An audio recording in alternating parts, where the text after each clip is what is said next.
ये बिना किसी परेशानी के रात को सफर करते हैं। इनकी उम्र लंबी होती है और जानलेवा वायरस भी इनका कुछ बिगाड़ नहीं पाते। चमगादड़ों के पास ऐसी ताकत होती है जिसकी इंसान बस कल्पना ही कर सकता है। जीने की असली कला चमगादड़ के पास होती है।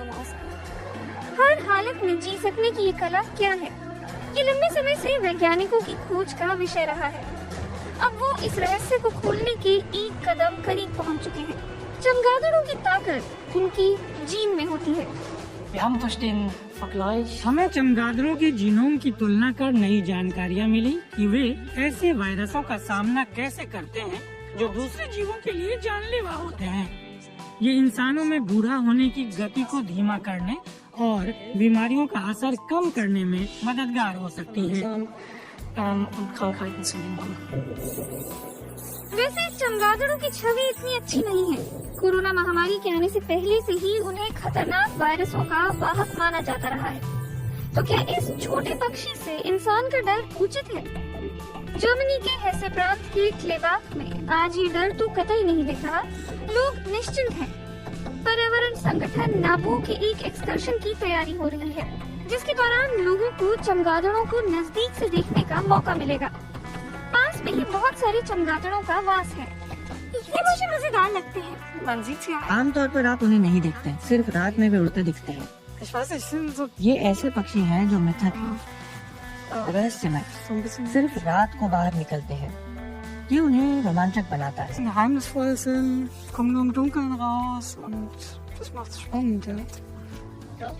अभी भी बहुत रोशनी है।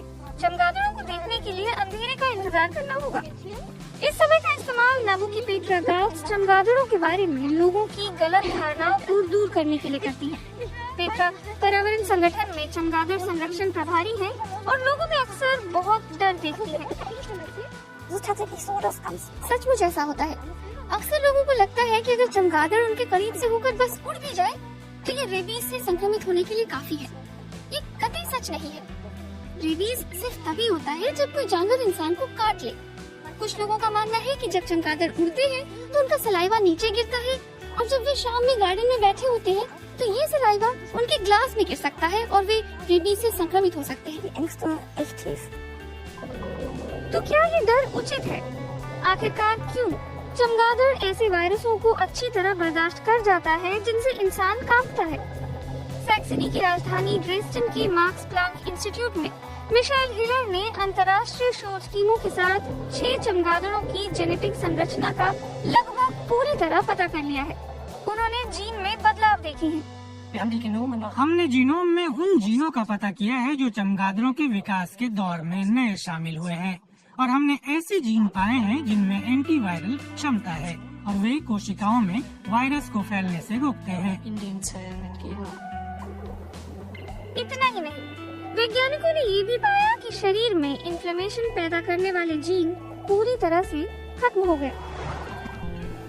चमगादड़ों के जीन में इन दोनों परिवर्तनों का असर ये हुआ कि वो अपने इम्यून सिस्टम को बेहतर कंट्रोल कर सकते हैं। लेकिन ये इनकी एकमात्र सुपर पावर नहीं है। शोध दिखाते हैं कि दूसरे स्तनपायी जीवों की तुलना में चमगादड़ बहुत लंबा जीते हैं। आमतौर पर कहा जाता है कि शरीर का वजन जितना ज्यादा होगा, जीवन प्रत्याशा भी उतनी ही ज्यादा होती है। चूहा करीब 35 ग्राम का होता है और 6 साल तक जीता है। अफ्रीकी हाथी 6 टन का होता है और 70 साल तक जीता है। लेकिन चमगादड़ तो सिर्फ 10 ग्राम का होता है और 41 साल तक जी सकता है।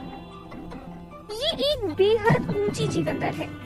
वैज्ञानिक इसकी वजह इस बात में देखते हैं कि चमगादड़ अकेला ऐसा स्तनपायी है जो उड़ना भी जानता है। Diese Flugfähigkeit ermöglicht es ihnen, den meisten Fressfeinden zu entkommen. उड़ने की क्षमता चमगादड़ों को शिकारी दुश्मनों से बचने में मदद देती है। इसकी वजह से उनकी मौत का खतरा कम हो जाता है। दूसरी ओर उड़ने की क्षमता का मतलब ये भी होता है कि उनका वजन कम होता है। यदि इन दोनों को एक साथ मिलाकर देखें तो इवोल्यूशन की दृष्टि से लंबी जीवन दर का इस्तेमाल ज्यादा बच्चे पैदा करने के लिए करना समझ में आता है। इसके लिए चमगादड़ों को ज्यादा उम्र में भी स्वस्थ रहना होता है। आमतौर पर चमगादड़ों का साल में एक बच्चा पैदा होता है। लेकिन लंबा जीवन होने के कारण वो और बच्चे पैदा करते रहते हैं। इसे चमगादड़ों की मेथासिलम स्ट्रेटजी कहते हैं। एक्सकर्शन इस बीच अपने लक्ष्य के करीब पहुंच चुका है और सचमुच डिटेक्टर में अलार्म बज रहा है।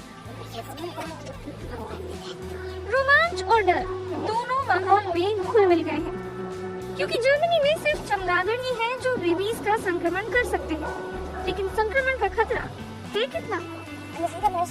चमगादड़ कभी भी खुद किसी इंसान पर हमला नहीं करता। हाँ, अगर कोई उसे छूने की कोशिश करेगा तो वो काटेगा, क्योंकि उसे तो नहीं पता आप क्या कर रहे हैं। हाँ, अगर आप मोटे कपड़े या दस्तानों के साथ पकड़ेंगे तो कोई दिक्कत नहीं होगी। इसलिए जर्मनी में चमगादड़ से संक्रमण का खतरा बहुत कम है। चमगादड़ कोई वायरस फैलाने वाले राक्षस नहीं है, बल्कि वो प्रकृति के ऐसे जीव हैं जिनसे हम बहुत कुछ सीख सकते हैं। मिशेल हिलर और उनके साथी इसमें योगदान दे रही हैं। हमें उम्मीद है कि आखिरकार ये जानकारी इंसानों के लिए उपलब्ध होगी और कैंसर जैसी बीमारियों की तकलीफ कम करने और बूढ़ा होने की प्रक्रिया को धीमा करने में मदद करेगी। तब तक का रास्ता बहुत लंबा है। चमगादड़ अपनी अपार क्षमता का राज इतनी आसानी से देते हुए नहीं दिखते।